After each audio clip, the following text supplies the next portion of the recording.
Everyone welcome back to my channel. నేను మీ మీనా ప్రసాద్. ఈరోజు మన ఛానల్లో వచ్చేసి మంచి బాంబినో ఉప్మా అనమాట. మంచిగా టేస్టీగా రావాలంటే ఎలా చేయాలి అనేది వీడియోలో చూపిస్తున్నాను. స్కిప్ చేయకుండా పూర్తి వీడియో చూడండి. మీరు కూడా ట్రై చేసుకొని తినండి.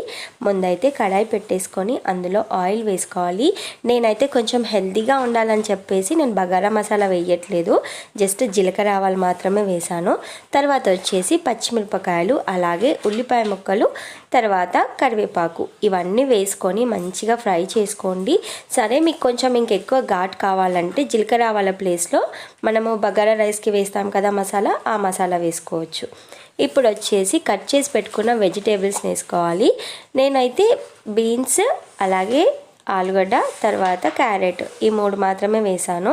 ఈ మూడు మాత్రమే వేయాలి కూడా. ఇవి వేసేసుకొని మంచిగా కలిపేసుకోండి. కొంచెం ఉప్పు యాడ్ చేయండి, తొందరగా మగ్గిపోతాయి అన్నమాట.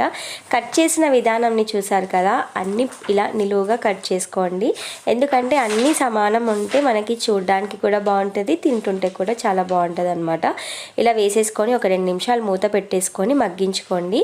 తర్వాత మూత తీసేసి ఒక టమాటా వేసేసుకోండి. టమాటాలు ఎక్కువ వేయొద్దు, చిన్నది ఒకటి వేస్తే సరిపోతుంది.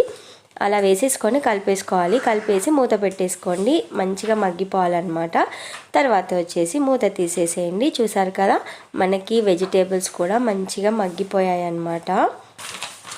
ఇప్పుడు వచ్చేసి ఒక్కసారి వీటన్నింటిని కలిపేసుకోండి. తర్వాత వచ్చేసి వాటర్ యాడ్ చేసుకోవాలి.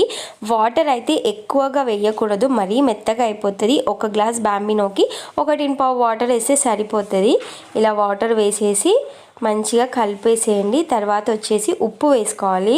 మనం ఇందాక కొద్దిగా వేసాం కదా, ఇప్పుడు మొత్తానికి సరిపోయేలాగా ఉప్పు వేసేసి ఒకసారి కలిపేసి మంచిగా వాటర్ అంతా బాయిల్ అవ్వనివ్వండి. వాటర్ మంచిగా ఇలా మరిగిపోవాలన్నమాట. తర్వాత వచ్చేసి మనం బాంబినోని యాడ్ చేసుకోవాలి. బాంబినో యాడ్ చేసుకున్న తర్వాత కలపడం మాత్రం మర్చిపోవద్దు. మంచిగా కలుపుతూనే ఉండాలన్నమాట. మనకి వాటర్ అంతా వెళ్ళిపోతుంది. ఇలా కలుపుతూనే ఉండాలి. చిన్న రిక్వెస్ట్ ఏంటంటే ఛానల్ని సబ్స్క్రైబ్ చేయని వాళ్ళు సబ్స్క్రైబ్ చేయండి. అలాగే వీడియో నచ్చితే లైక్ చేయడం మాత్రం మర్చిపోవద్దు. ఇలా చూస్తున్నారు కదా, మనకి వాటర్ కూడా వెళ్ళిపోయింది కదా మొత్తము. ఇలా కలుపుతూనే ఉండండి. బాంబినో అయితే చాలా టేస్టీగా ఉంటుంది. కొంతమందికి పొడి పొడిగా ఉంటే ఇష్టము, కొంతమందికి మంచిగా ఉప్మా లాగా మెత్తగా ఉంటే ఇష్టం ఉంటుంది కదా. నాకు వచ్చేసి ఇలా నేను ఎలా చేస్తున్నానో ఇదే విధంగా ఇష్టం అనమాట. ఇలా మొత్తం వాటర్ వెళ్ళిపోయిన తర్వాత సన్నగా కట్ చేసి పెట్టుకున్న కొత్తిమీరను వేసేసుకోండి చివర్లో.